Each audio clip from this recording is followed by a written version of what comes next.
nosotros honestamente hemos complicado la Biblia por nuestro sistema de abordarla.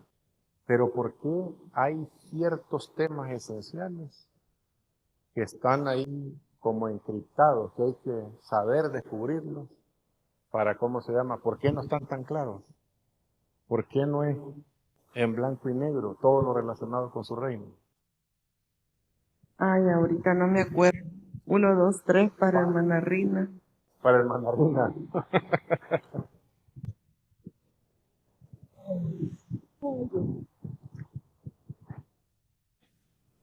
Fíjese que una de los principales puntos es que hay una ciencia que se llama hermenéutica.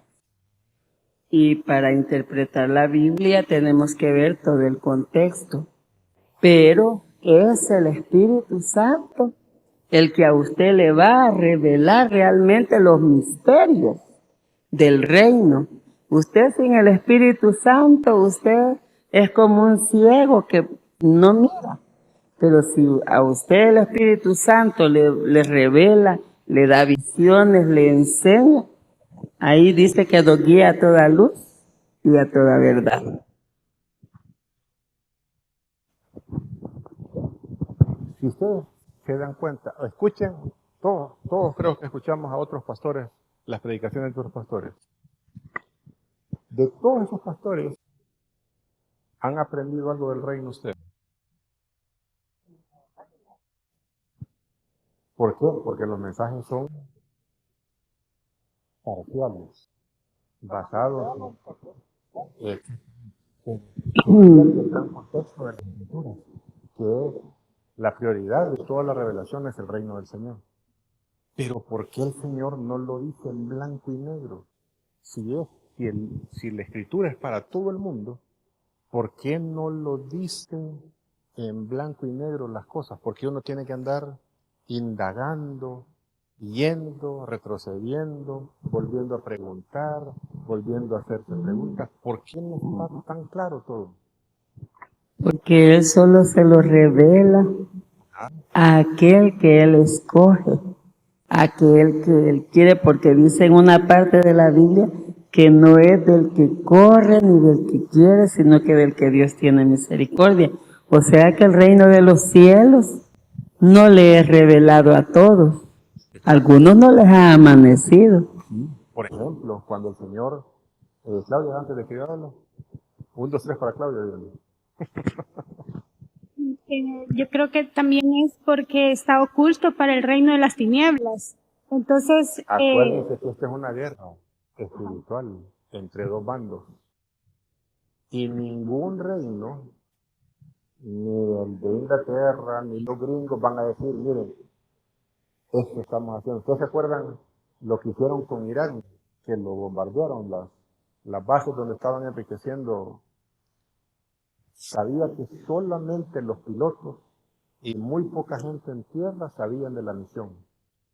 Y el presidente, lógicamente. Nadie más. Nadie más. Ni gente del Pentágono. ¿Por qué? ¿Por qué ocultarlo? Porque revelarlo es decirle al enemigo, al descarte, para que, ¿cómo se llama? Pero abonando a lo que dice usted, hermano, el Señor, cuando comenzó a predicar, dice la Escritura que comenzó en las orillas del Galilea. Y dice que les hablaba a todos por parábolas. Ustedes le llegaron a decir al Señor, ¿verdad? Señor, tú estás predicando el reino, ¿por qué hablas en este lenguaje figurado?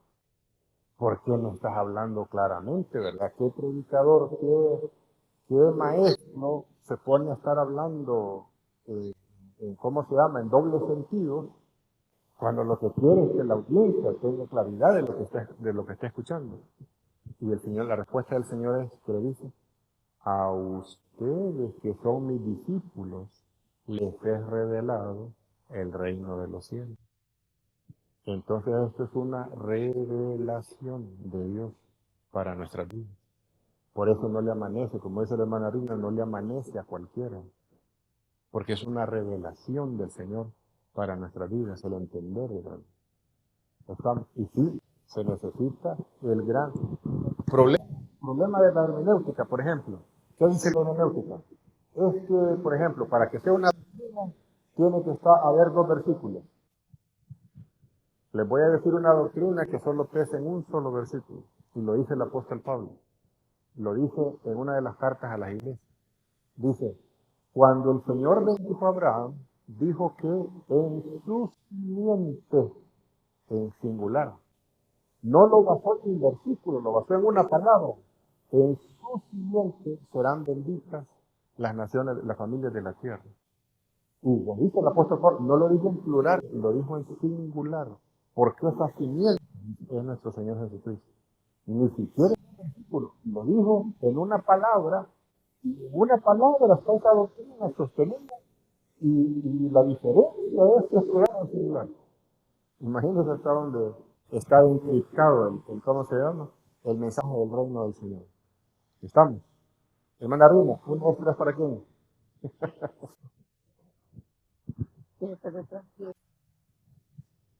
Ah, Si para, son compinches, no se hacen daño. para el hermano Hermano Jorge, Jorge. Jorge, del 1 al 4, escoge un número. El 3. El 3, vamos al 3.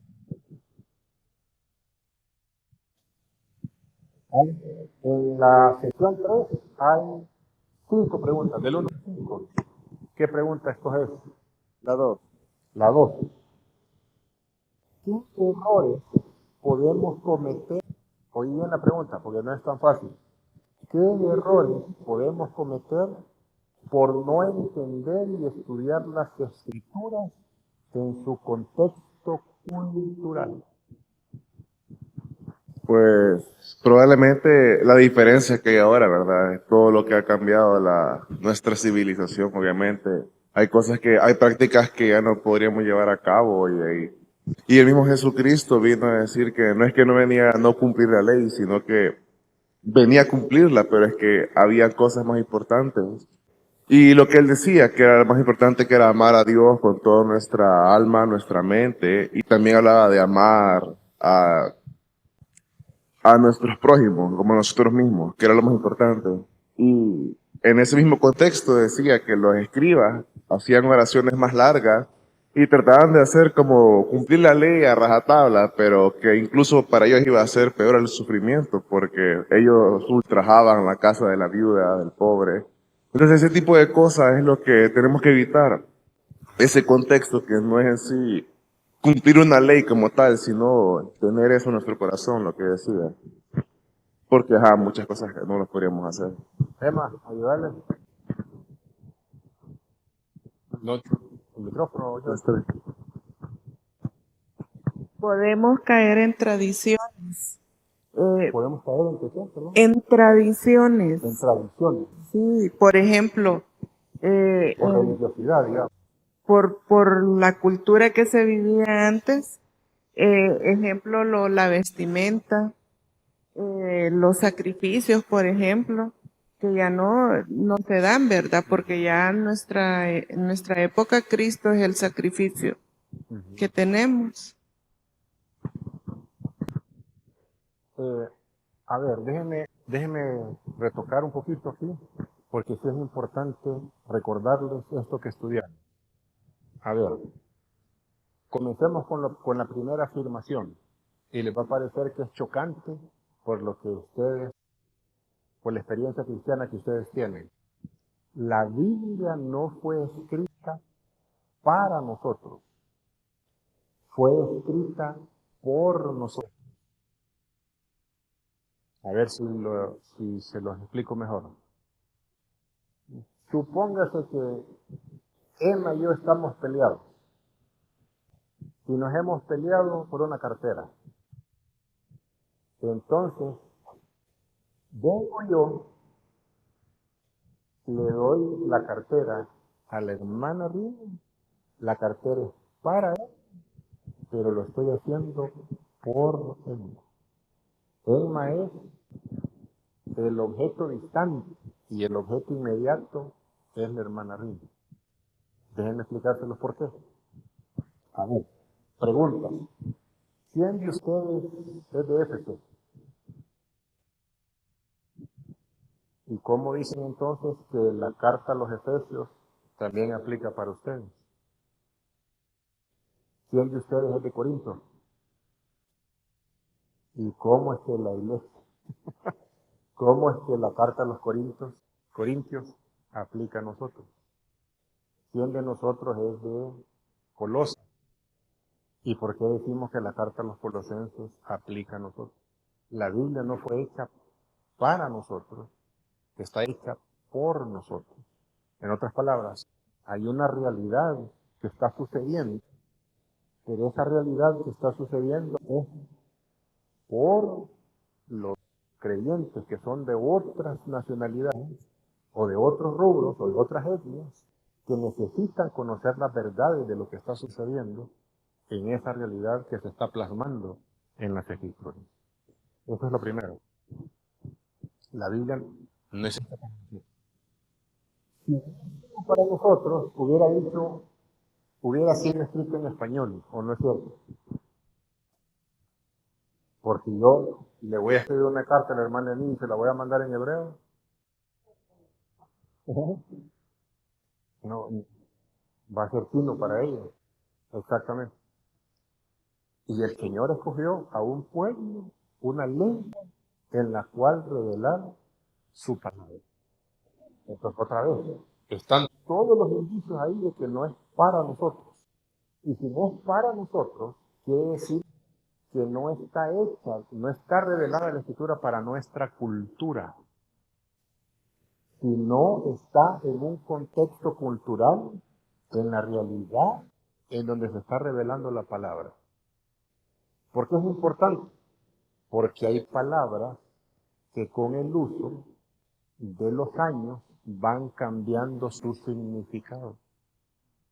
¿Han oído, por ejemplo, ustedes la palabra moscabado? ¿Qué es moscabado? El azúcar. En el contexto actual, yo le digo a mi mayor nació en 99, la chiquita en 2005, le digo, traeme un café con moscabado, se me va a quedar bien. Pero, ah,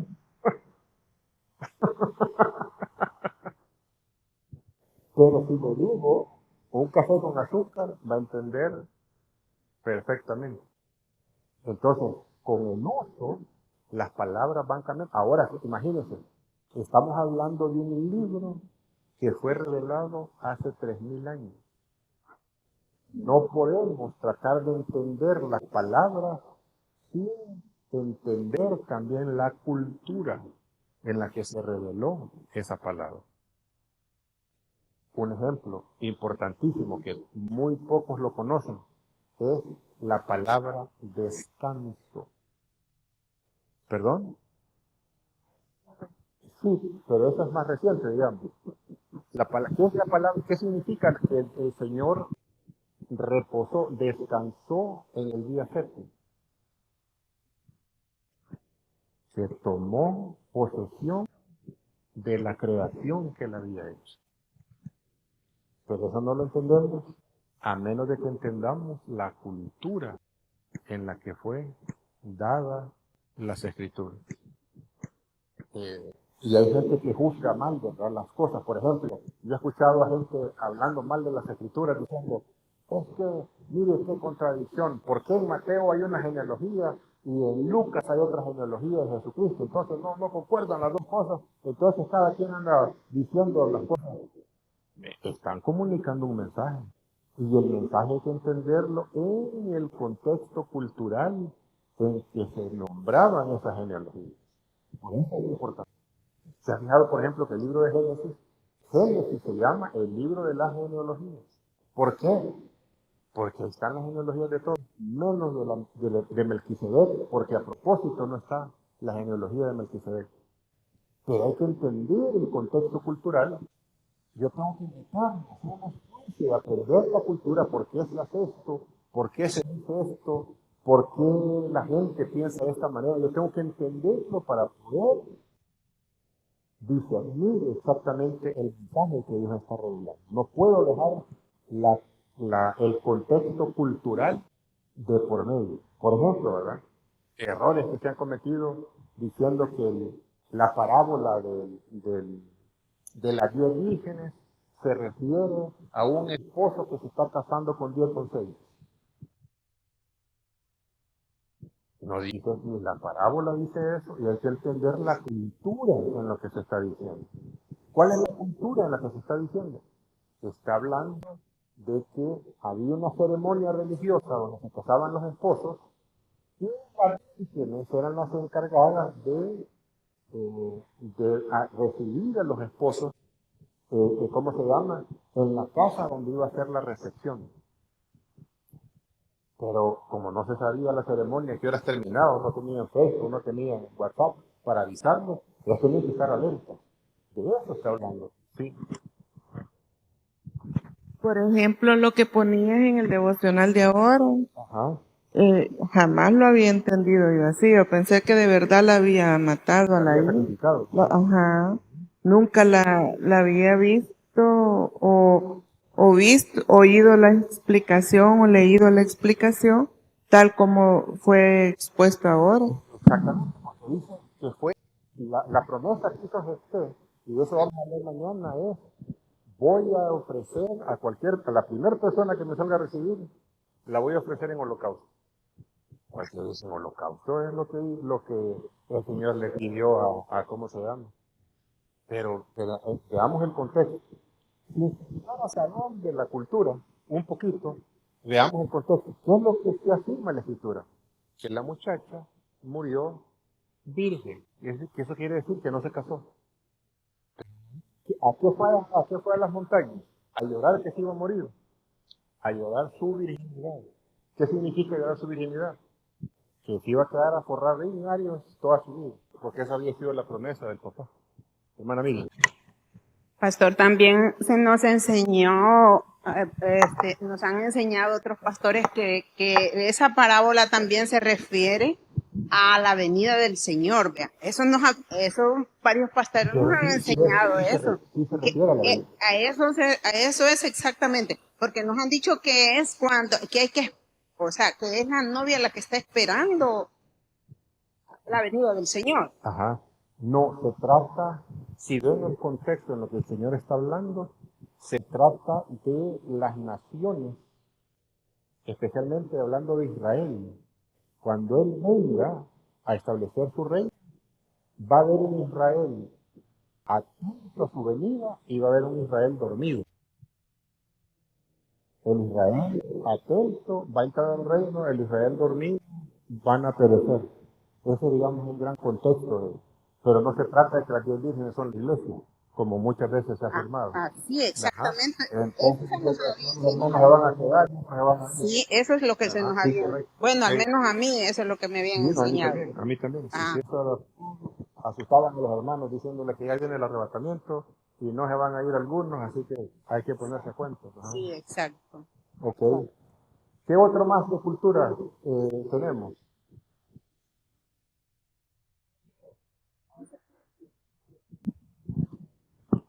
Exactamente. Bueno, es una muy buena pregunta. ¿Y por qué, si el Señor habla de no adulterar, ¿es de los 10 mandamientos o no es de los 10 mandamientos?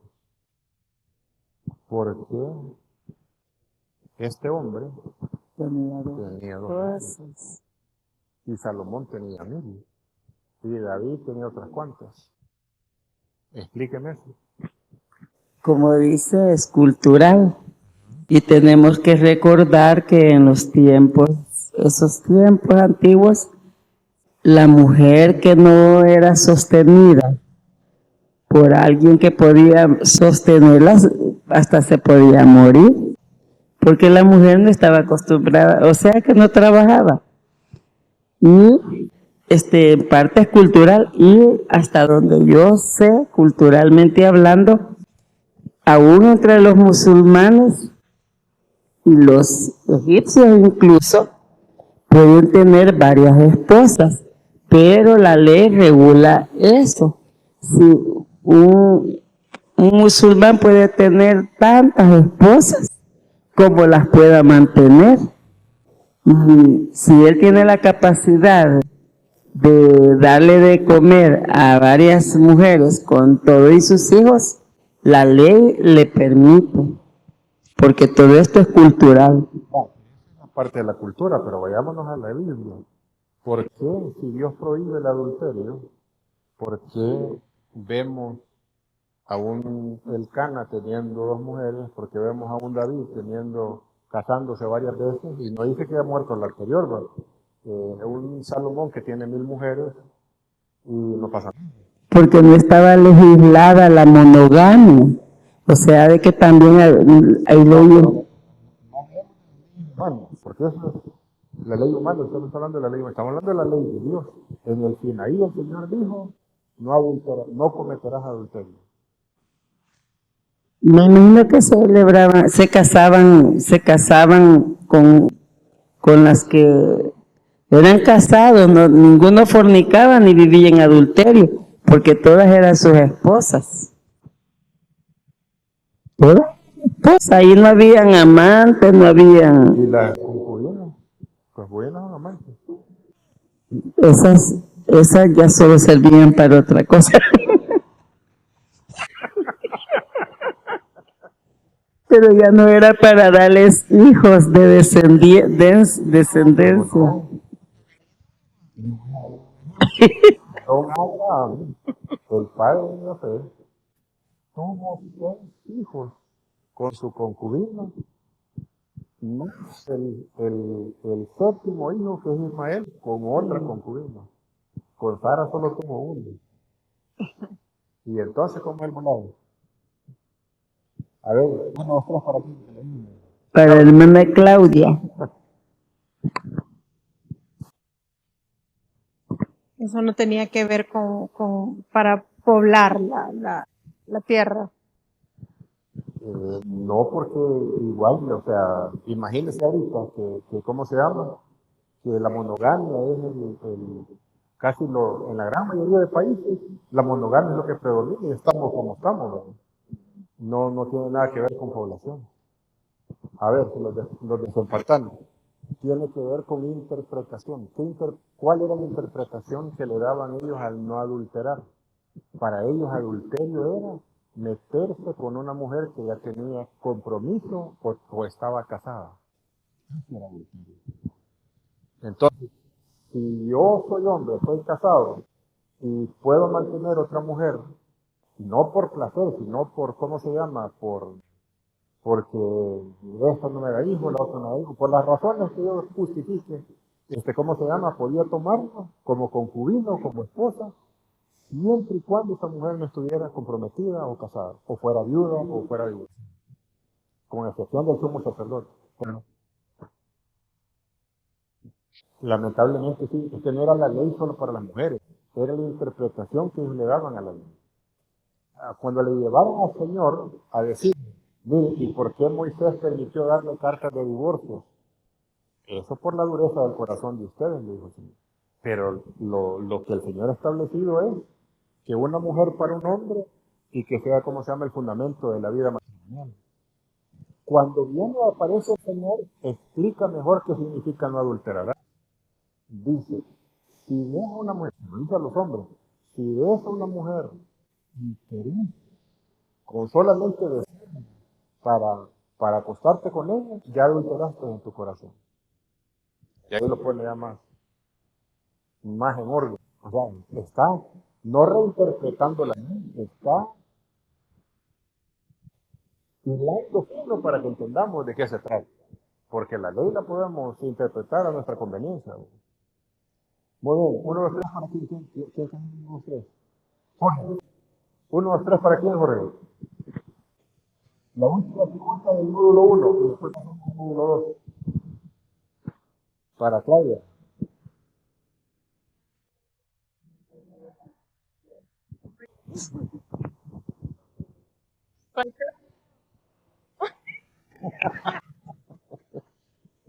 Oye, había dicho. Claudia, un número del 1 al 4. El 4. Y del 1 al 5. Ok.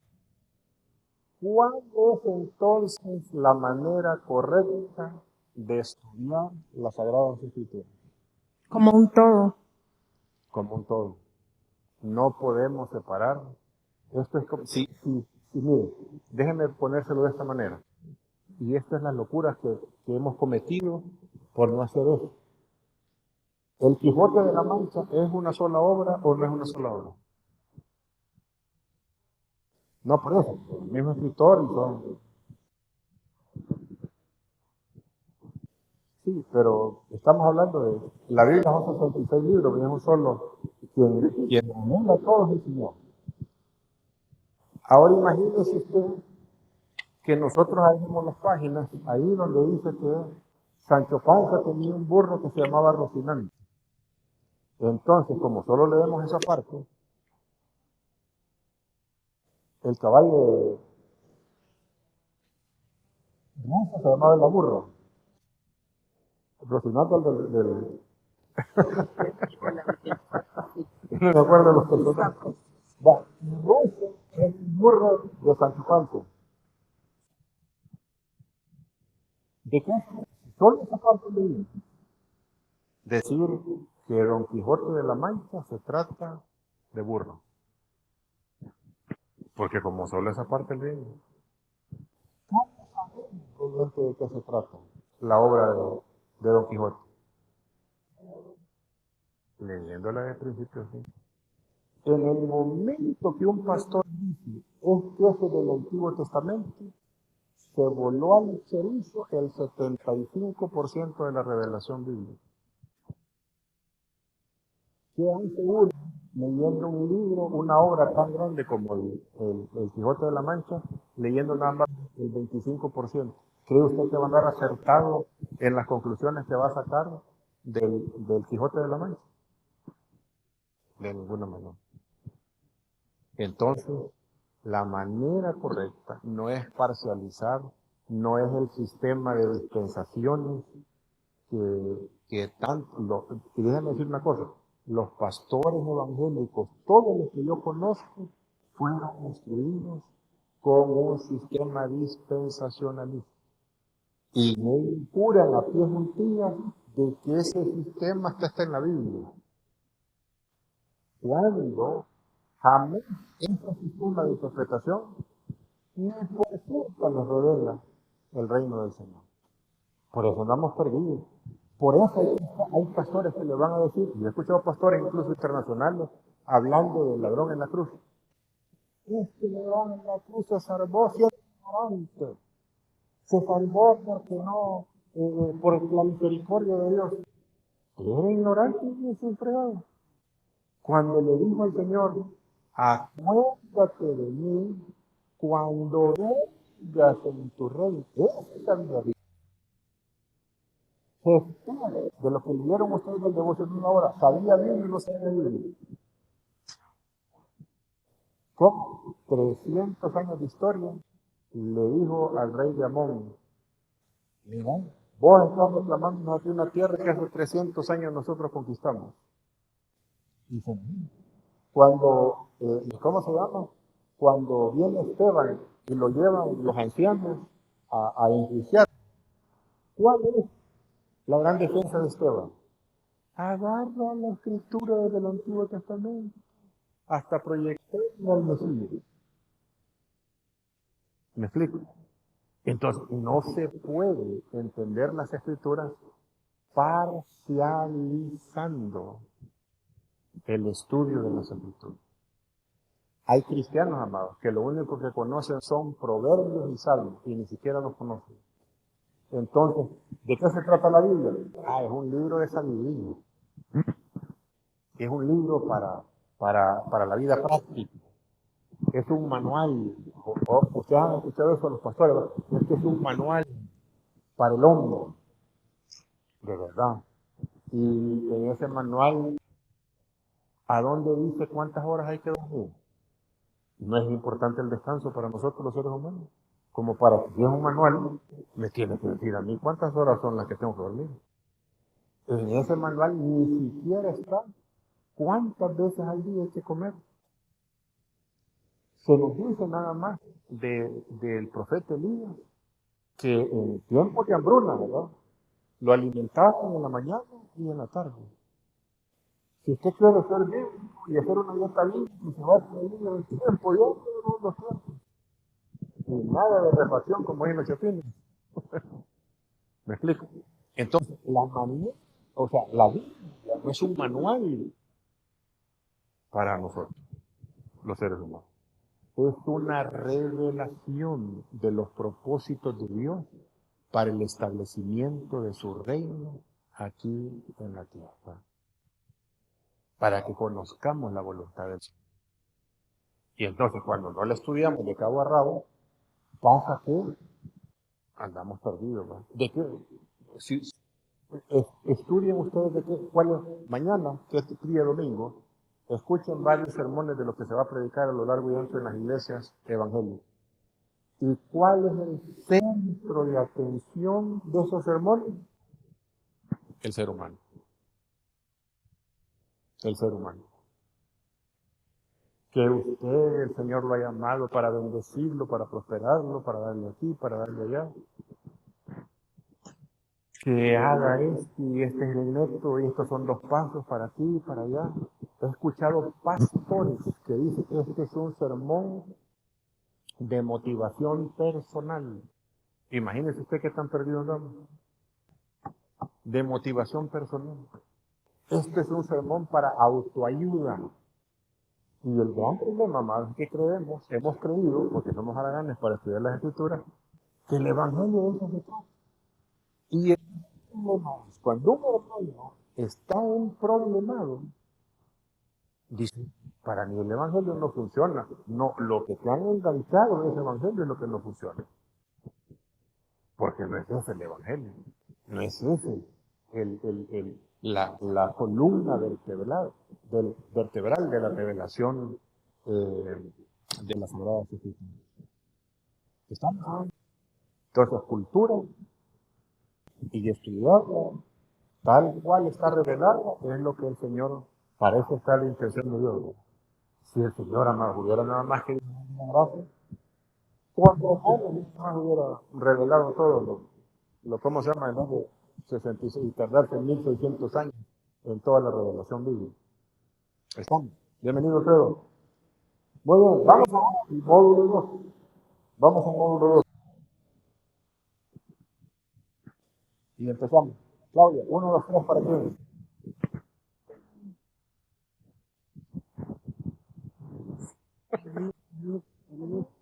Estamos aprendiendo. Esto no es un examen. Se trata de repasar lo aprendido. Hermana Alicia. ¿Hermana quién? Alicia. Vamos, Alicia.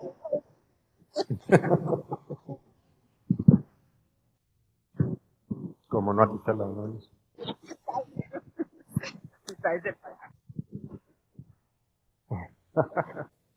Ok, en el módulo 2 hay 8 sesiones. Del 1 al 8, escogí un número. 7. El 7. Muy bien. Perdón, en el módulo 7 hay 6 preguntas. ¿Cuál pregunta escoges? 5. La número 5. 1, 2, 3, 4, 5. Ok. ¿Por qué es tan importante para nuestra vida espiritual saber que Cristo es nuestro Rey y nuestro sumo sacerdote? ¿Por qué es tan importante? La gran mayoría de cristianos, amados, conocen al Señor como su Salvador. Él es mi Salvador. Pero el Señor es más que Salvador. Es Rey y sumo sacerdote. ¿Por qué es tan importante para nuestra vida espiritual? Y no solo saberlo, sino vivir esa realidad en nuestra vida. ¿Por qué será tan importante? ¿Por qué será tan importante? A ver, si tú no supieras que Bukele es el presidente de la nación y lo conocieras nada más como un empresario de motos, esa percepción que tú tenés de Bukele te cambiaría la vida o no te la cambia. Por supuesto. Porque no es lo mismo un empresario que un presidente. Entonces, en la dimensión de saber que Jesús es rey, nuestro rey, que Él es la cabeza de la iglesia, cuando se habla de cabeza es, y por cierto, Cristo lo que significa es ungido o Mesías, el Mesías prometido en el Antiguo Testamento, habla de que Él es nuestro rey. ¿Cómo te cambia la perspectiva a ti como cristiana de que Cristo sea tu rey y no solamente tu salvador?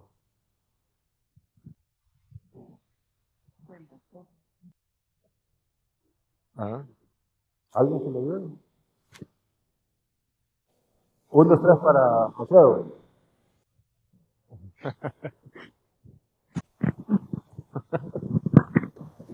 A ver, José.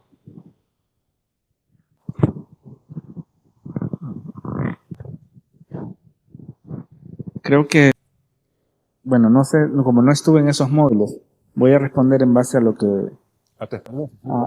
a mi experiencia, digamos. Si hablamos de, de un rey, pues nosotros, cuando reconocemos al Señor como el rey de nuestra vida, hacemos que todas nuestras actitudes, o al menos nuestra actitud, mejor dicho, hacia el mundo, hacia la vida, trata de darle lugar a Él como rey, ¿verdad? Es decir, ya no me gobierno yo solo, ¿verdad? Sino que es el gobierno de Dios en mi vida, ¿verdad? Quizás como para verlo como un ejemplo, hay cosas que al ser cristiano a uno le dicen que no tiene, que tiene o que no tiene que hacer, ¿verdad? Con respecto a los vicios y a cosas que pueden ser buenas o malas. Pero como decía usted, en la Biblia no hay algo específico, no es un manual donde dice no vas a fumar, por ejemplo, ¿verdad? Pero pues yo sé que a Dios no le agrada que yo fume porque hago daño a mi cuerpo. Entonces, si antes de conocerlo a Él yo fumaba, dejo de hacerlo porque reconozco el gobierno de Dios en mi vida, digamos. Y como sacerdote es una aplicación similar, digamos, porque a veces nosotros queremos recibir de Dios la salvación, pero no necesariamente queremos alinearnos a lo que Dios quiere espiritualmente para nosotros. Es decir, hay mucha gente que dice que es cristiana, pero no ve como prioridad el hecho de congregarse o de meditar, ¿verdad?, en la palabra. O incluso habemos algunos cristianos que tenemos 15, 20 años de estar en la iglesia y no lo hacemos. Aunque en nuestra mente, nuestra fe, nos dice que el Señor es el Salvador de nuestra vida, pero no necesariamente le damos el lugar como rey o como sacerdote. No sé si... Déjame ayudarte en un aspecto. ¿Cómo cambia tu vida de oración cuando te relacionas con el Señor, cuando tu percepción cambia de Salvador a Rey? En tus oraciones.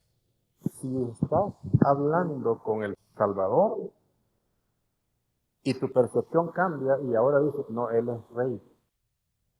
¿Cómo cambia esa percepción de parte en tu vida de oración? Creo que hay una percepción más de respeto y de... se me va la palabra.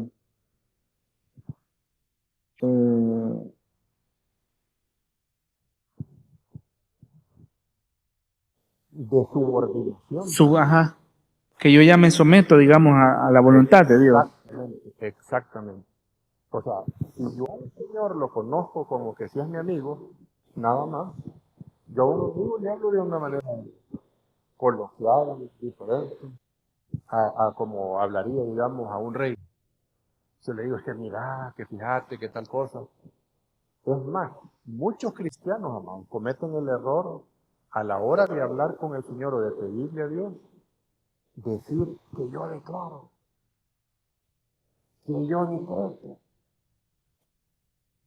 ¿Me explico? Anda a decirle eso a Bukele. Allá en el Secote. ¿Me explico? ¿Por qué? Porque estamos ante la autoridad del rey. ¿Cómo ha cambiado mi vida de oración, por ejemplo, sabiendo que Jesús es rey? Con el problema que tuvimos con el hermano de Claudia, yo no conocía realmente al Señor. ¿Y cuál era mi oración? Señor, salvaos. Recatalo, Señor, mira la fe que tiene, mira cómo sería glorificado tu nombre si lo salvas. Oye, en el proceso de ¿cómo se llama? Liliana, ¿cómo he cambiado mi oración?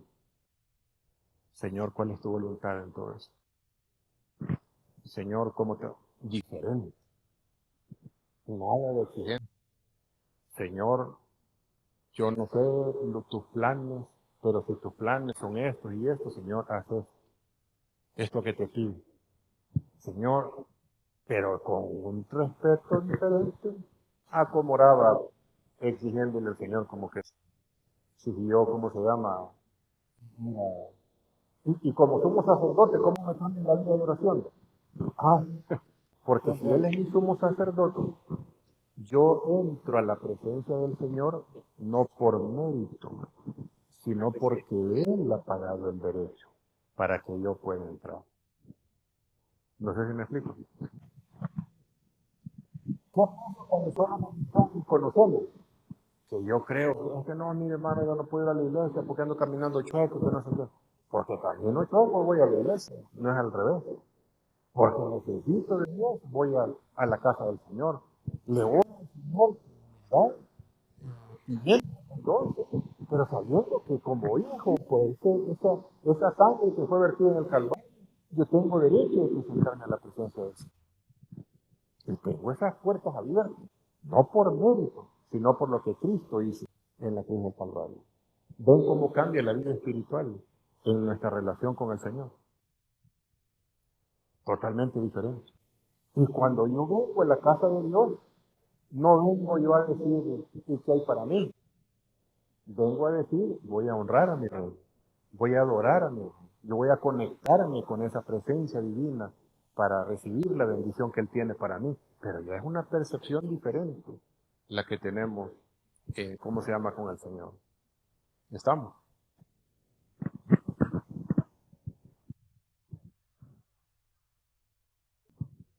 Ajá.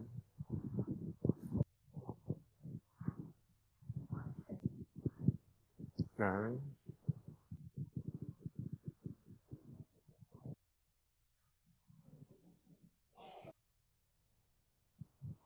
Totalmente diferente en la vida nuestra. Sí, sí, correcto.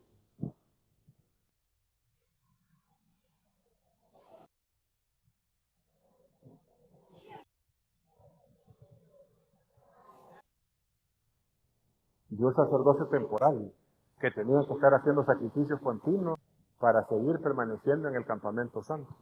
Pero ahora tenemos esa libertad nosotros por lo que Cristo ha hecho, de poder entrar libremente a su presencia, e incluso, dice la Escritura, de buscar, poner nuestros problemas en sus manos para encontrar el oportuno socorro en nuestra vida. Eso hace una tremenda diferencia, ¿no? No saber esas cosas, andamos perdidos en nuestra relación con nuestro Señor. ¿Quién se quedó con el 1, 2, 3? Alicia, por favor, 1, 2, 3, ¿para quién? 2, 3 para Manaema. Emma, del 1 al 8. 1. Del 1 al 8. Del 1. Al 8. ¿Qué no? 1. Ah, 1. Esas que son las más fáciles, por eso se coge el 1. Y del 1 al 5, 4. el número 4. ¿Cuál es la importancia del jardín del Edén? Ok.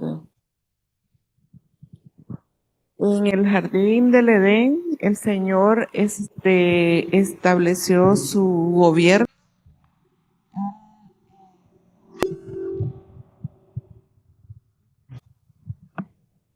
él, ¿cómo se llama? Estableció su gobierno y fue el lugar donde el Señor, ¿Su gobierno sobre qué? sobre su creación, y, Creación física, porque él ya era rey ajá, de sus seres espirituales. sí, y fue el lugar donde el Señor, empezó a entablar comunión con el hombre, que fue el lugar donde se unió el cielo y la tierra. Ajá. El cielo y la tierra es una sola cosa. Ujú, El jardín de Edén. ujú, Y eso, como comienza la revelación bíblica, y termina volviendo a ser el cielo y la tierra una sola cosa, con el Señor estableciendo su trono acá. Todo lo que está en medio de esos dos puntos es el trabajo, la obra de Dios, para que lo que salió mal en el jardín del Edén se vuelva una realidad en Apocalipsis. ¿Cuántas predicaciones han escuchado ustedes del jardín del Edén en su vida cristiana? No estoy hablando de cuando hemos estudiado el reino. Muy poco, porque no lo entendemos. No entendemos. Creemos nosotros que el jardín del Edén, la gran revelación del jardín del Edén es para explicar la caída del hombre. Pero el jardín del Edén, amados, es el establecimiento del reino del Señor.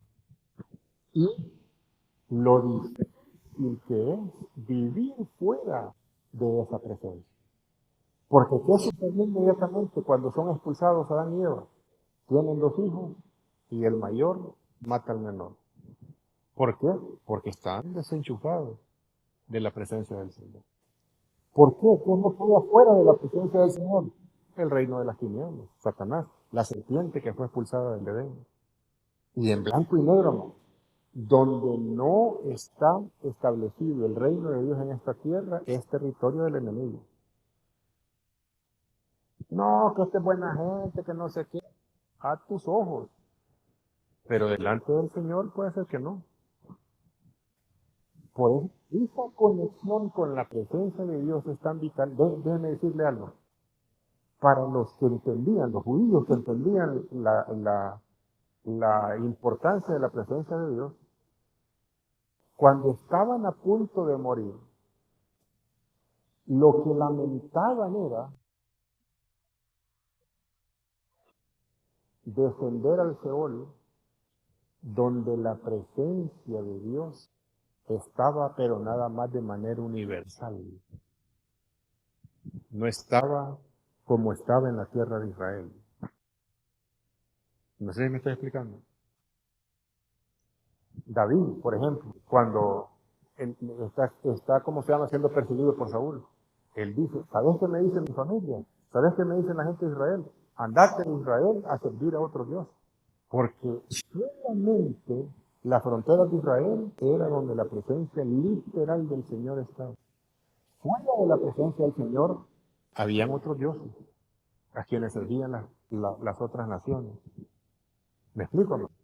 Entonces, es tan relevante esa presencia, porque hay muchos que dicen, es que yo soy templo y morada del Espíritu Santo, y entonces yo puedo ir al culto una vez al año.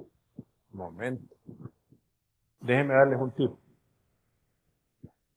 Cuando se habla en la Escritura de estar en Cristo, ¿han escuchado esa frase ustedes, estar en Cristo? ¿Qué significa estar en Cristo? Está en Cristo. Y la gran mayoría de afirmaciones que hace la Escritura es en Cristo. Todo lo puedo en Cristo que nos fuera de Cristo no. Pastor, yo puedo estar fuera de Cristo siendo cristiano. Sí. ¿Y qué significa estar en Cristo? Estar en fidelidad con el Señor. Y eso significa ser parte de la comunidad donde está su presencia, o sea, conectados con el cuerpo de Cristo. Un cristiano, amados, que decide alejarse de su iglesia, no para irse a otra iglesia, sino para vivir una vida fuera de esa relación con el Señor, corre grave riesgo de desenchufarse del Señor. Y dice el apóstol Pedro que el diablo anda como león rugiente buscando a quien devorar. ¿A quién va a devorar usted? Lo va a agarrar como un niño sin mamá, ¿verdad? Es lo que explica Corintios con el hermano que pecaba, que se había metido con la mujer de su padre. Échenlo a Satanás. Dice, ¿cómo que echarlo a Satanás? Lo que está diciendo es, quítenlo de la congregación. ¿Por qué echarlo a Satanás?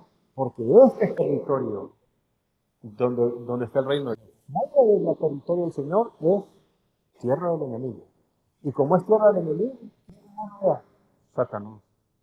Yo qué ando haciendo en territorio enemigo, siendo que pertenezco al territorio del reino del Señor, solo para que me vayan a dar parranda, para que me vaya a agarrar el diablo, como decía un amigo, como niño sin mamá. ¿Estamos? Emma, 1, 2, 3, ¿para quién? 1, 2, 3, para la única que se nos ha quedado. Hermana Anita. Venid, del 1 al 8, y esta es la última pregunta del módulo 2, y vamos a tener un break y luego nos usamos. Bueno, Del 1 al 8, 7. el 7.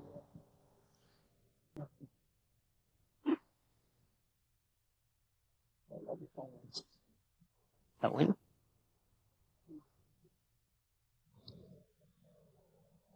Del 1 al 6, ahora, ¿qué pregunta? 2. La número 2. ¿Por qué solo Adán y Eva pecaron?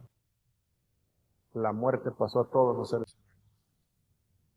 Bueno, por lo que usted explicó en el módulo, es porque Adán era un representante de la humanidad.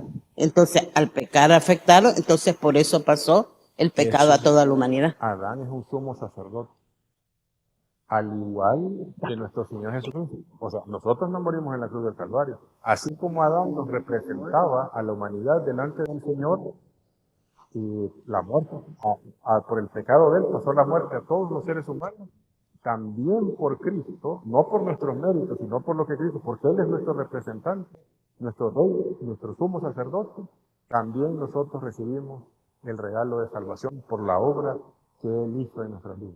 Exactamente. Y ese es un dato importantísimo, ¿no? Saberlo. Aterricémonos todavía más. Eso quiere decir que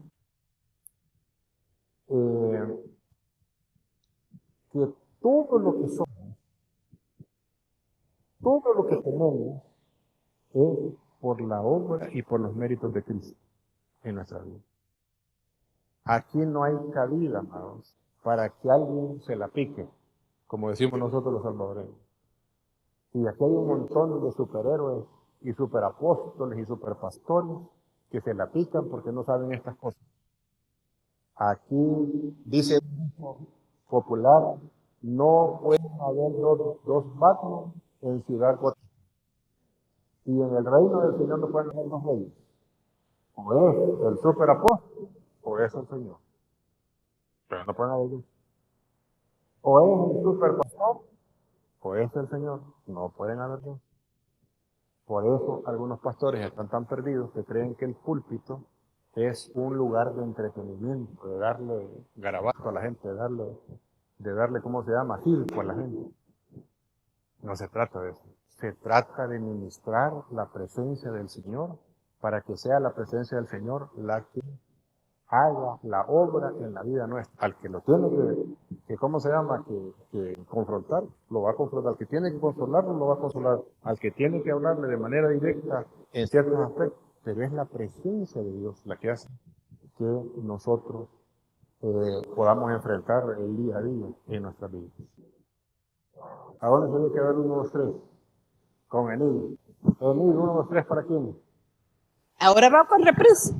Sí, 1, 2, 3, para la hermana Miriam. la hermana Miriam. Ya quiero. Módulo tiene 7 sesiones, del 1 al 7, hermana Miriam.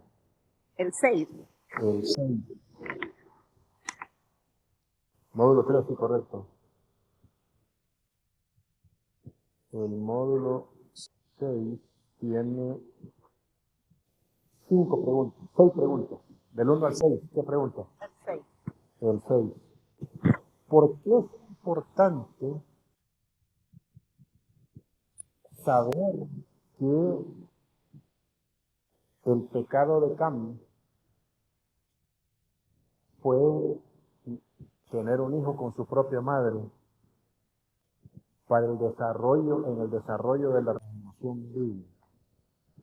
¿Se acuerda de Ham, verdad? Hijo de Noé, que pecó, que tuvo un hijo con su propia madre, al cual le llamaron, ¿cómo se llamaba ese hijo? ¿Cómo? Canaán. ¿Por qué es importante ese dato? ¿Por qué está ahí ese dato en la escritura?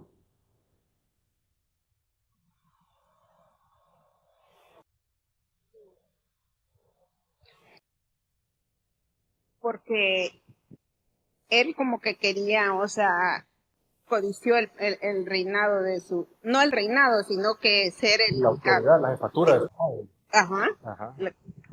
ser el cabeza, vea, Pero ¿por qué en el desarrollo bíblico? ¿Por qué esta es historia ahí? O sea, ¿por qué Canaán de entrada como hijo?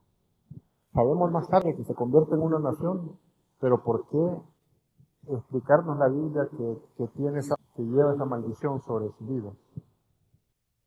¿Por qué este dato es importante?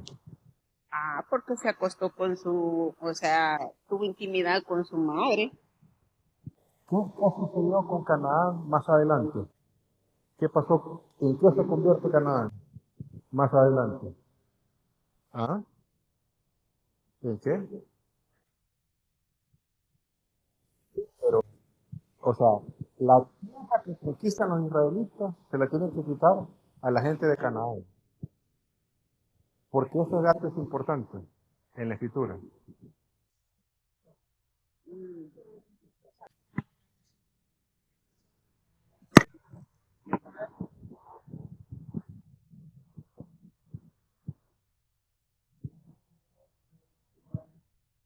¿Que no dice qué, perdón? No, pero sí, todavía Moisés está 500 años más tarde. Sí, se llama después de lo, O sea, ¿por qué? Veamos la revelación bíblica. Está está la caída del ser humano, está la caída de la serpiente, está la caída de los hijos de Dios que se meten con mujeres, Con mujeres, cabal. y está la rebelión en la Torre de Babel que el Señor asigna a las naciones. Y lo siguiente que está en la revelación bíblica, si nos saltamos a la historia de esa historia de Noé, y lo siguiente que está en la revelación bíblica son las naciones de la tierra que salieron de Sem, Cam y Jafet. ¿Por qué es importante en la trama de lo que está narrando la Biblia? ¿Por qué es importante saber el origen de Canaán? ¿De dónde viene Canaán? O sea, es que Canaán, según lo que usted explicó, fue cuando Can vio la desnudez de su madre. Y entonces yo no me explicaba por qué, ¿cómo se llama? Noé, cuando él tomó conciencia que salió de su embriaguez, no maldijo a Can, sino que maldijo a Canaán, que fue el hijo. Entonces, ahí sale como a decir que el hijo como que fue el producto, porque en la antigüedad, usted dijo, ver la desnudez de su madre, es en la antigüedad que nos íbamos a la cultura inicial, decía usted, que en el antiguo, ver la desnudez de alguien era verla acostarse con la mamá de la persona, pues, o sea, la desnudez de cualquiera, pues, era acostarse con la esposa. Entonces, por eso vino la maldición de Canaán. Y Canaán se hizo una nación que era una nación, explicó usted, de idolatría, maldad, que era la cuna de todo lo malo, pues. ¿Por qué es importante entonces ese dato en la revelación? O sea, no sé si me estoy explicando, ¿verdad? O sea, a ver, se lo voy a volver a narrar en la revelación bíblica, ¿cómo está? Y me voy a saltar a propósito la historia de Moisés, de Canaán. Me la voy a saltar a propósito. Está en el jardín de los Edén.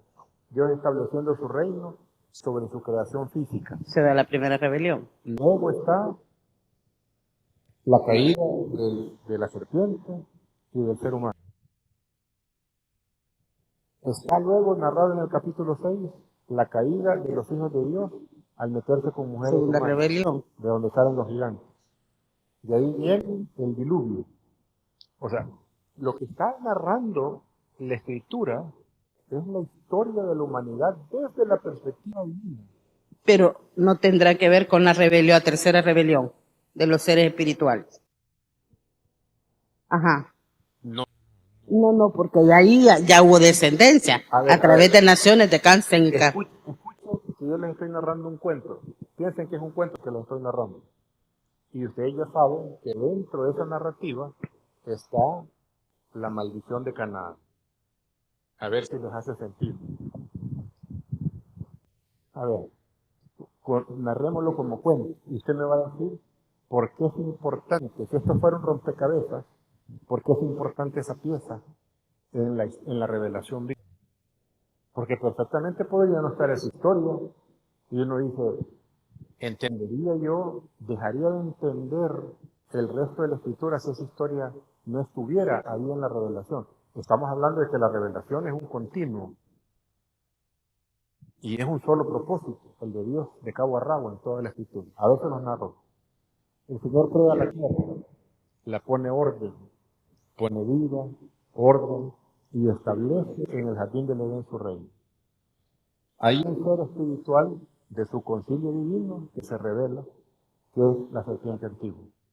Es expulsado del jardín del Edén y luego esa serpiente engaña a Adán y a Eva para que coman y desobedezcan al Señor del fruto de la ciencia del bien y el mal y son expulsados. El siguiente parte en esta narrativa bíblica es que hay otra rebelión, y esa rebelión tiene que ver con otros miembros del concilio que toman la decisión de tomar un cuerpo humano y meterse con mujeres, y a producto de esa relación nacen los gigantes. Ya, si están comprendiendo lo que la Biblia me está diciendo, la Biblia en este momento me está hablando. ¿Cómo comienzan las películas? ¿Cómo son las películas que son interesantes? Comienzan a uno diciéndole el problema. ¿Se fijan cómo arrancan las películas? Comienzan narrándole el problema a uno. Diciendo, mire, hubo un asesinato instalado. Entonces solo se vio que pasó una sombra, que mataron, que está hablando lo malo, todo lo malo que está pasando. Y está la narrativa de la caída de esos, ¿cómo se llama?, que se meten con mujeres. Provoca el diluvio. Todo el mundo antiguo se ha destruido, y seres humanos y animales se han destruido, y el Señor con Noé comienza un borrón y cuenta nueva. Saltémonos ahorita a la historia de Noé, que lo que pasó, que Cam dio la desnudez de sus padres. Y vamos a ir a las naciones. En la narrativa de las naciones se nos dice que son 72 naciones que salen de los 3 hijos de Sem, Cam y Jafet. En el capítulo 11, amarrado con otra revelación que está en Deuteronomio 32, se nos narra que ¿cómo se llama? Todas esas 72 naciones que son Dios asigna a esos seres espirituales para que sean los que guíen a las naciones, porque antes arengaba directamente con el ser humano, hoy está arengando a través de, porque el Señor se ha cansado de tanta rebelión humana y espiritual. ¿Y qué sucede cuando asigna esos 72 a esos seres espirituales, a esas 72 naciones? Que le dan la espalda a Dios. Y todas las naciones de la tierra se pierden a raíz de esa ¿cómo se llama?, de esa rebelión. Espérenme. Pero ¿por qué me tiene que decir la Escritura de Canaán? ¿Por qué? ¿Cuál es la importancia de hablarme de Canaán por anticipado? Sabemos que es Canaán más adelante.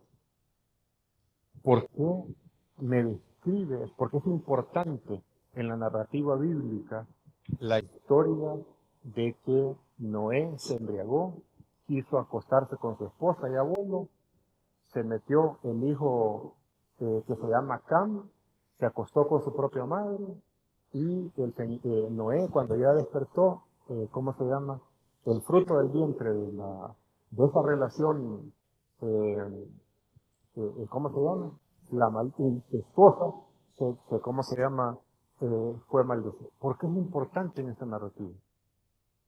¿Sí me estoy explicando? Si ven el desarrollo de lo que está haciendo la Biblia.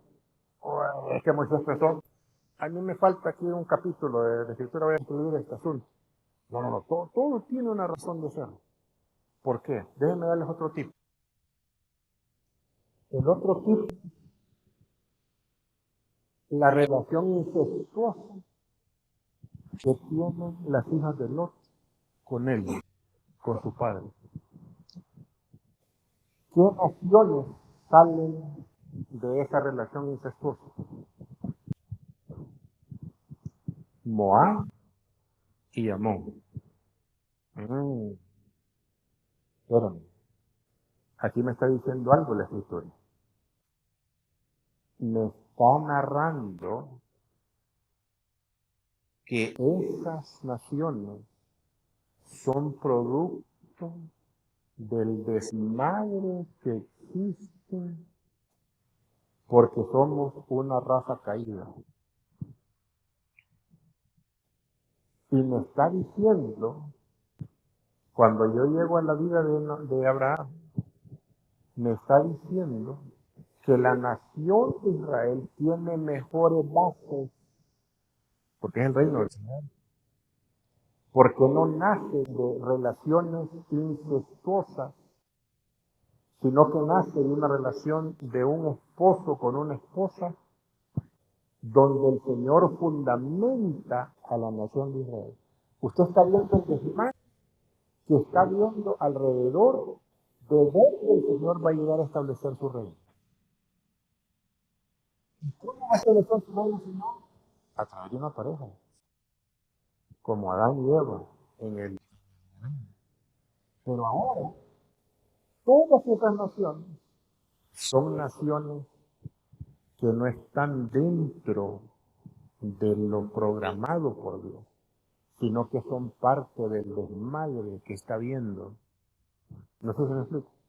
Para usted saber que esas naciones ya tienen una maldición desde su origen. Y por eso, cuando Israel llega a Canaán, no llegan en son de paz, llegan en son de conquista. ¿Por qué? Porque esa tierra está en adoración a otros dioses, hay gigantes en la tierra y hay adoración a dioses falsos que hay que erradicar para establecer en la tierra de Canaán el reino del Señor.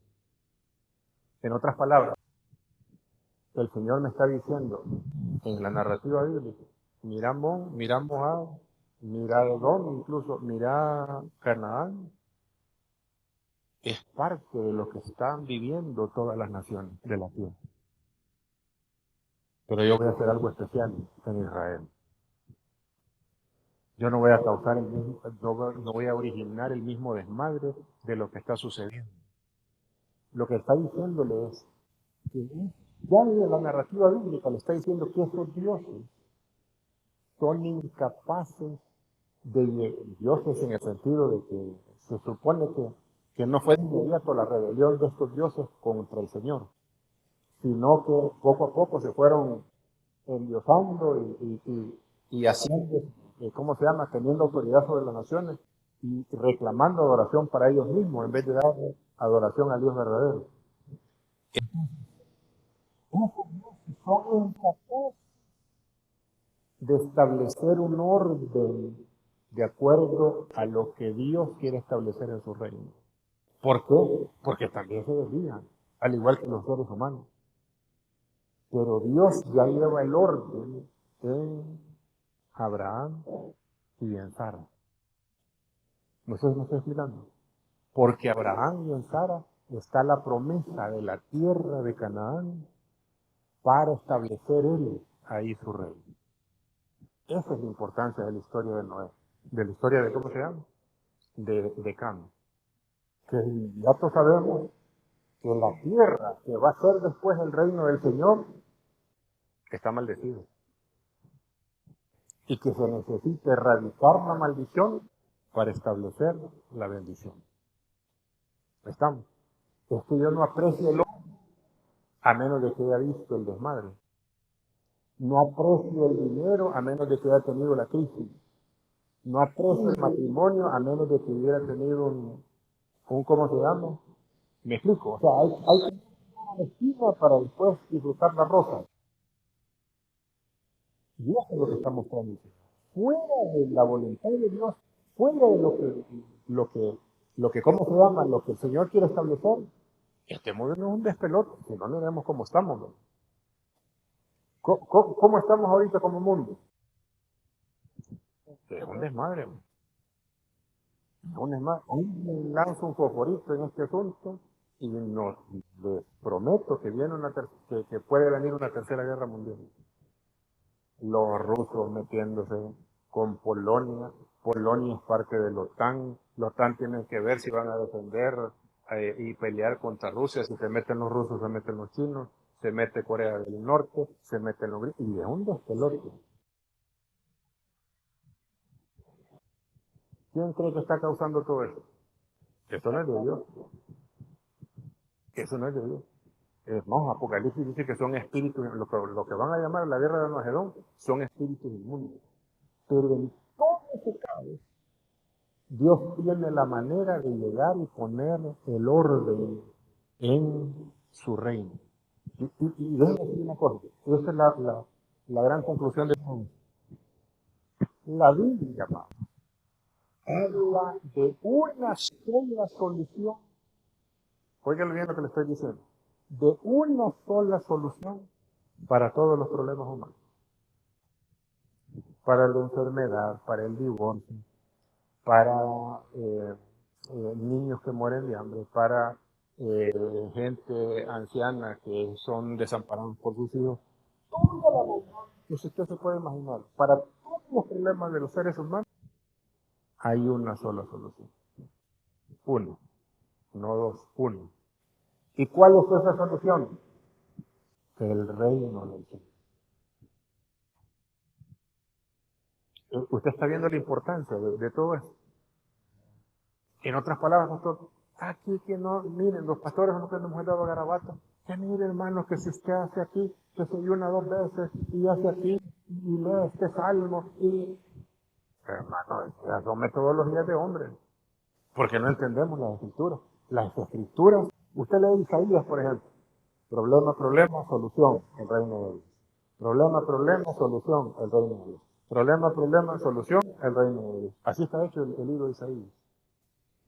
¿Qué es el gran ofrecimiento que viene a hacer nuestro Señor Jesucristo cuando aparece en ¿cómo se llama? Comenzando su ministerio. ¿Qué es lo que está diciendo? Arrepiéntanse todos para que se salven y cuando se mueran se van a ir al cielo. ¿Y cómo es que hemos mal entendido esa vaina nosotros? Porque vemos la Biblia a través de tradiciones, a través de lo que me dijo mi abuelita. El reino de los cielos se hace. Esa es la gran oferta del Señor. La salvación es un beneficio de ese reino. Usted me dice, pastor, ¿cómo se radica el reino de Dios? ¿Cómo se radica la guerra? El reino.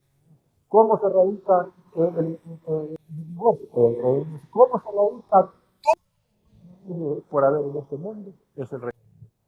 Por eso el Señor nos vino a dar charlas matrimoniales. ¿Alguna vez ha habido algún evangelio de charlas matrimoniales del Señor?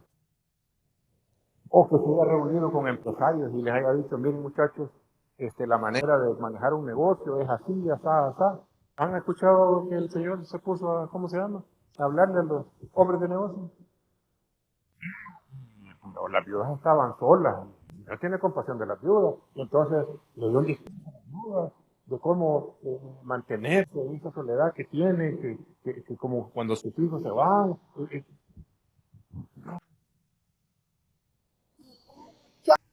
Nosotros los pastores queremos discutir los grandes problemas de la humanidad hablando de métodos que no están ahí en la Escritura.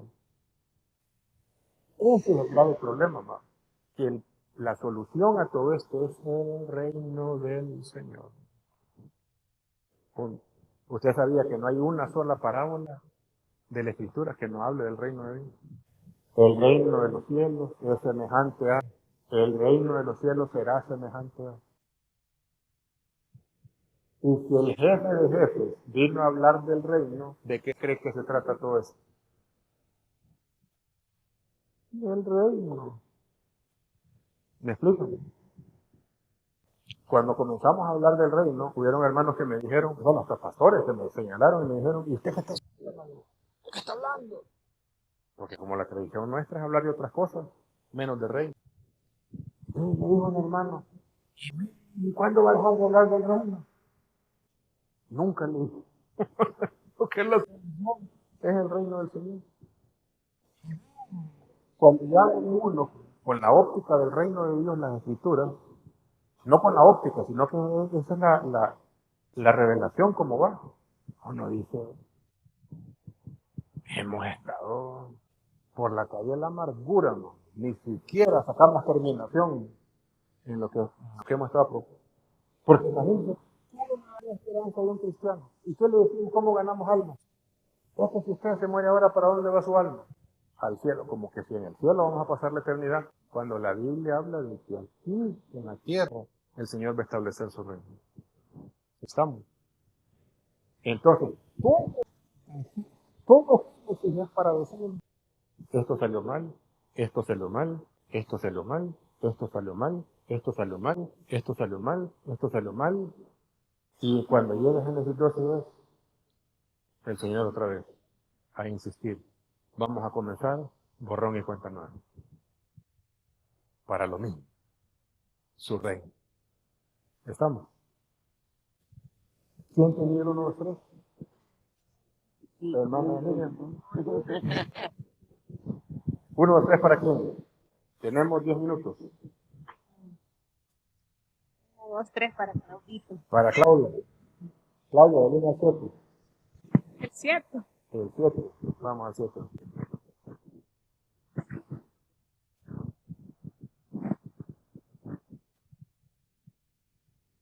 Del 1 al 6. El 1. El 1. ¿Por qué se considera a Noé un segundo Adán? Porque ahí hubo como un segundo borrón y cuenta nueva. Cuando fue lo del diluvio, el Señor fue él a quien lo levantó Exacto. para que, o sea, a través de él, pues llegar el mensaje a todas las personas. Nuevamente, borrón y cuenta nueva, establecer su reino en este mundo. ¿Y cómo sabemos que exactamente no es un segundo Adán? ¿Cómo lo definimos categóricamente que no es un segundo Adán? ¿Ah? Por la promesa que le hizo. La promesa que Dios le hace a Noé es exactamente la misma promesa que hizo con Adán. Los hermanos que estudian por dispensaciones dicen, es que en el paraíso es la dispensación del inocente, que la dispensación de no sé, que la dispensación de la ley, que la dispensación, que me expliquen entonces los que estudian la Biblia por dispensaciones, ¿por qué la misma promesa que le hace a Abraham es la misma promesa que le hace a Noé? Porque es un borrón y cuenta nueva. ¿Y cómo lo hace el Señor ese borrón y cuenta nueva? Un Adán y una Eva. Con Abraham, que es otro borrón y cuenta nueva, Abraham y Sara. ¿Estamos? Cuando son términos humanos es un hombre y una mujer. Solamente cuando viene Cristo, porque ya es como se llama. Exactamente, porque es su simiente, no son las simientes de ¿cómo se llama? De Abraham, exactamente. Ok, una última pregunta de repaso. Claudia, 1, 2, 3 para quién? Para Jorge. Para Jorge. Jorge, de 1 al 7. El 5. El 5, vamos a ver, Jorge.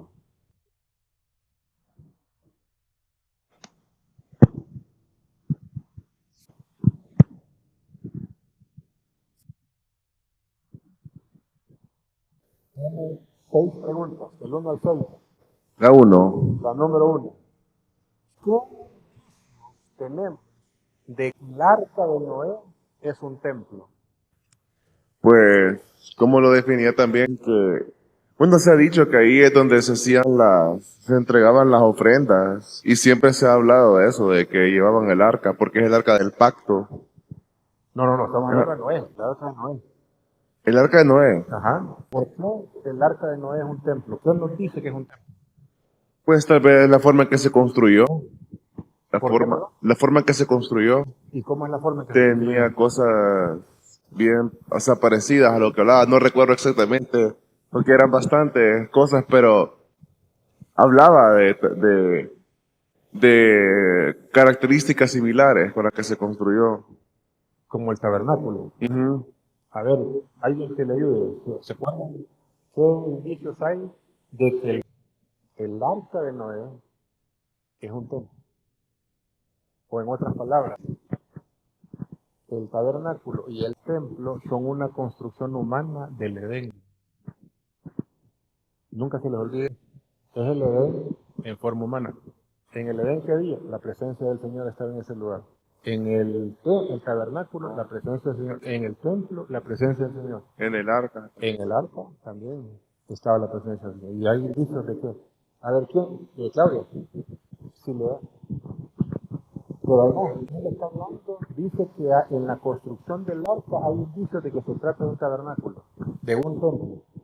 En la construcción, ¿qué indicios hay de que esto se trata de un templo? Bueno, en esa construcción el Señor le da la indicación de que debe ser en 3 niveles. Exactamente, 3 niveles. Al igual que el tabernáculo, atrio, lugar santo, lugar santísimo. ¿Qué más? Él habla de que hay una ventana y tiene una sola puerta. Hay una sola puerta. Y hasta El jardín del Edén tenía una sola puerta que daba hacia el oriente. El tabernáculo, una sola puerta que daba hacia el oriente. El templo, una sola puerta que daba hacia el oriente. ¿Qué más? y la parte para mí la más clave y principal es la presencia del Señor habitando ahí. El templo ¿Y cómo sabemos que la presencia del Señor estaba ahí? porque el Señor dice que Él cierra la puerta. Él cerró la puerta, exactamente. Dice que la mano de Dios cerró la puerta, exactamente. Pero hay otros indicios. A ver, les recuerdo. Maestros de escuela dominical, cuando hablan del arca de Noé, aparece un barco, ¿verdad? Con la figura de barco. Pues el arca no es un barco, el arca es una caja. No hay nada en la narrativa del arca que nos diga que se trata de un barco. Además, los barcos vinieron con los fenicios años más adelante. Esta es una caja rectangular. Y las medidas que tiene de alto y de profundidad son exactamente las medidas que Dios revela más tarde en el tabernáculo. Nueva Jerusalén. Lo único que cambia es lo largo. Lógicamente tenía que albergar animales de todas las especies. Exactamente. Y los 3 niveles. En el Edén hay 3 niveles. Está el monte santo, ahí donde estaba ¿cómo se llama? El árbol de la vida, y el árbol de la ciencia del bien y el mal. Luego está el jardín y están los atrios que está afuera del Edén. ¿A dónde? Cuando se habla de la tierra del Edén, cuando llegó Caín y Abel a adorar al Señor, lo hicieron desde afuera en la tierra del Edén. Cuando el Señor le dice a Caín que va ¿cómo se llama? Andar errante, la respuesta de Caín, hoy me estás corriendo de tu presencia, ¿no? Y me estás haciendo. Exactamente. Entonces estamos. Y luego que Noé se convierte también en un sacerdote porque él hace distinción entre animales limpios y animales. Y cuando llega a, ¿cómo se llama? Cuando ya sale del arca, después del diluvio, hace un sacrificio al Señor de animales puros. Y el Señor ve con buenos ojos ese sacrificio que no está. ¿Estamos en? Otra vez, la Biblia es una sola narrativa. Tenemos que estudiarla de punta a punta. Cuando estudiamos la Biblia de manera parcial, es cuando cometemos un gran montón de errores. Creemos que la Biblia se trata de cómo vivir bien, se trata de cómo llevarse bien con la familia, se trata de ver cómo hacer dinero, cómo vivir próspero, cómo no sé qué, como aquí, como allá. Se trata de todo menos de lo central, que es el reino del Señor. Y ese es el mensaje central de la Sagrada Escritura. Estamos. El Señor dijo, y les recuerdo la promesa, que también la hemos hecho promesa nuestra. Buscad, primeramente, prioridad número 1, primeramente el reino de Dios y su justicia, y las cosas materiales que necesitan van a venir por añadir. Amén. ¿Preguntas, hermanos, hasta acá? ¿Alguna pregunta, alguna duda? Hemos repasado todo del 1 al 5, de manera abuelo de pájaro. ¿Alguna pregunta hasta acá? No se queden con las dudas. 5 minutitos.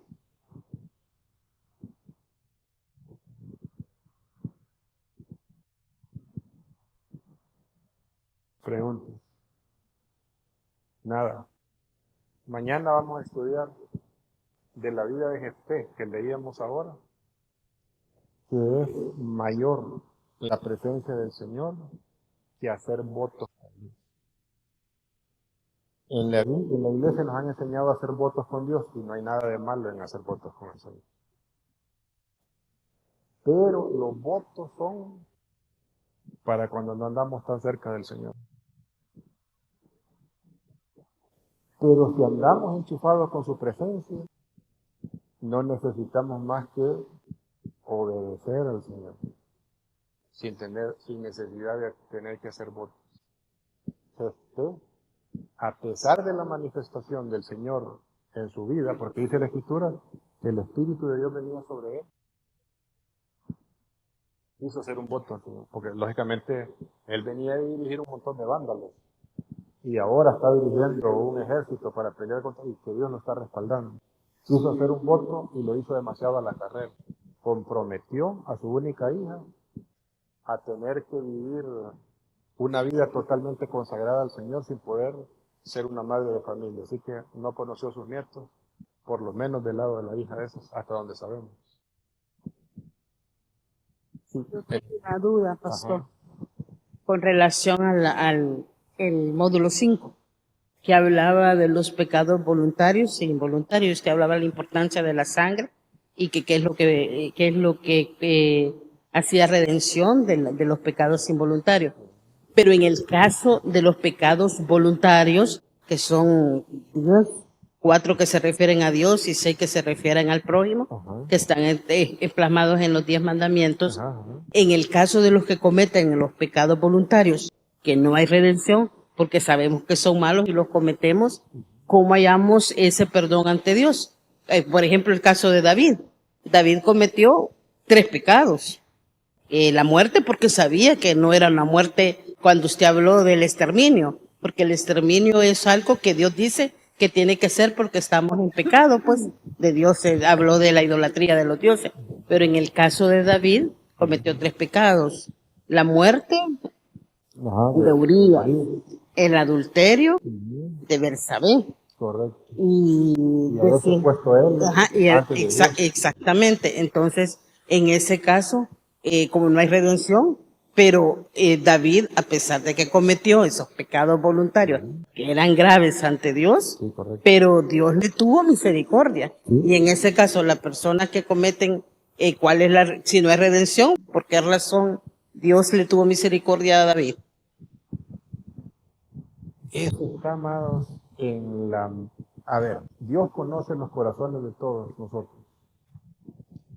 Y Dios sabe a los que expulsaba del lugar santo, del lugar sagrado, o sea, del campamento. Dios sabe que esa gente, cuando los expulsaba, no tenían retroceso. Ya se habían enorgullecido, ya se habían envanecido con lo que querían hacer, no tenían ningún respeto por el Señor. Caso, por ejemplo, del muchacho que maldijo al Señor dentro del campamento, que el Señor dijo que lo apedreara. Caso del fulano que en vez de ir al culto ese día, ese sábado, se fue a cortar leña. Murió apedreado.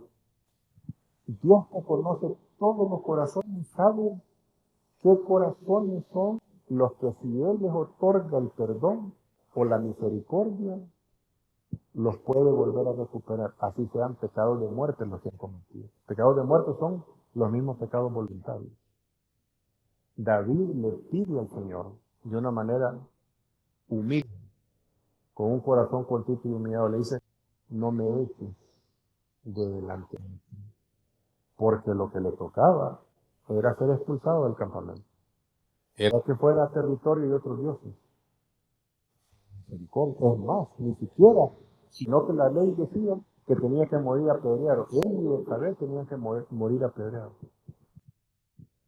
Pero David, amado, después del perdón que el Señor le dio, no volvió otra vez a cometer el mismo error. No volvió. Dicen en mi pueblo que el que se quema con leche, hasta la cuajada sopla. Pues la vaca miraba y la soplaba. No necesitaba mirar la cuajada. ¿Por qué? Porque solo en el corazón, el corazón de cada quien. ¿Se acuerdan que leíamos un pasaje donde dice el Señor que no va a tener misericordia para el que peca con orgullo? Para el que peca porque una cosa es pecar, o sea, pecamos todos. El problema es si yo me trato de justificar, de decir, a ustedes no les importa nada, que es mi vida, que no sé qué. Dice el Señor, tanto el nacional como el extranjero, que peca con orgullo, con esa prepotencia, aquí no tiene lugar en el reino, fuera del campo. Pero aquel que es humilde de corazón, que cometió un error, que trató de ocultarlo como David, pero le pidió perdón al Señor, ese tiene misericordia. David se apartó de esa vida, de ¿cómo se llama?, de mujería, después de su vida. Hasta que nada más que ya está acostado, que no puede hacer nada, se le llevaron una muchacha ahí para que le calentara los pies, pero dice la Biblia que no la conoció, porque ya el hombre no era nada más pero jamás nunca volvió a ser David. Que un maestro, que a mí para qué me hiciste así, pues de fogoso. No, David se calmó. Jamás nunca volvió a pecar de lo mismo.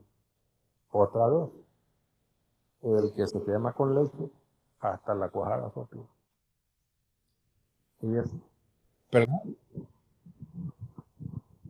Eso es un arrepentimiento genuino, exactamente. Exactamente. Y contra eso, amados, Dios no tiene más que ofrecer misericordia a un corazón contrito y humillado. Por eso, David, a un corazón contrito y humillado, tú no lo vas a despreciar. Amén.